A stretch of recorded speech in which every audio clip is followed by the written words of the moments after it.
আসসালামু আলাইকুম ছোট্ট বন্ধুরা, তোমাদের মাঝখানে একটি নতুন ভিডিও। আর দেখতে হলে একটি ঘটনা ঘটে গেল।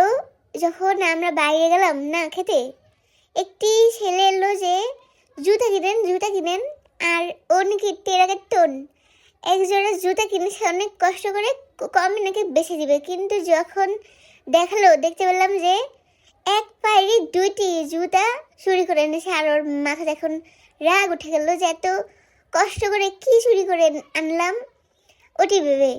আর দেখতে পেলে এখন মন খারাপ করে চলে যাচ্ছে। আর আমরা একটি পিজা খেয়েছি আজকে, কোনোই ভালো ছিল না। আর দেখতে পেলে যে না অল্প ভালো ছিল। আর দেখতে পাবে যে কীভাবে বানাবে ওটি।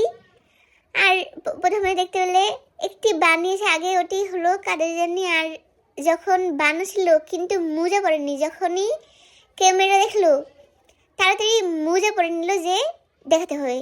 আর ওর কিন্তু কোনোই মন হলো না যে পিজা বানাই, আর দেখলেই বোঝা গেল।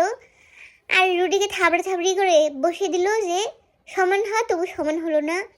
আবার কেটে নিল আর সস মেরে দিল। আর ঘুরিয়ে দিলেও মতো নোটের উপরে আবার চিকেন ছেড়ে দিল।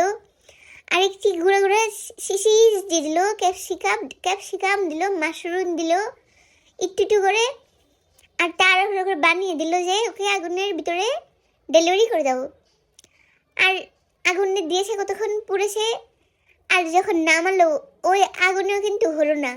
আবার একটুখানি সস দিয়ে ওকে আবার অনেকটা আগুন দিয়ে পুড়েছে। যে গ্যাস লাইট আছে না, গ্যাস লাইটের মতো না গ্যাসের বোতল আছে না, ওগুলির মতন একটু দিয়ে ওকে উপরে দিয়ে আবার আগুন দিয়ে পুড়ে দিয়েছে যে পুড়তে হবে।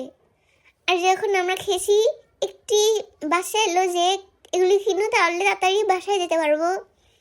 আর কদু কিনে নিল মতন খুশি হয়ে লাফাতে টিরিং করে বাসাতে চলে গেল। আর ভিডিও শেষ হয়ে গেল। যাও।